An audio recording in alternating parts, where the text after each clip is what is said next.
Apa ya dia berbelajar Ijirabo aranu dekuya bamu. Yala kala de wi. Ijirabo piaga di pobia o kana de naleje. E o kala de me. O piaga la ma na bo je na wa require no yi. O piaga di pobo ko. Mo kala de bo ko kala de ko o kala de la no ma de me ma pia la ha pe choro. O ga di pobo je de bana. E re ko ro ma okay. Ana wa ri ji ga ya talata.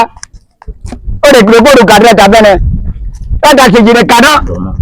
Ana ha ge gwa mo dwe ana ri mo be de dani da ga gaji.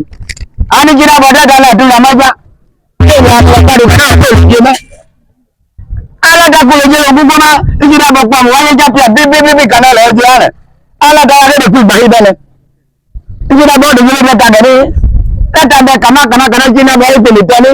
Tata ko lo je la mo be kaka ka mo da mo ja jira ba hia. Ba plete ko aje. Eka na ele bele jeri wa bana me break ga ya ge go jaga. Ijira ba tawo ka me ka jumla ta ne la ta de le je ye. O ga de ye. Ada me ka mo de ko. O ga ba la ba te ke me anu ko jaga la ta ya ne.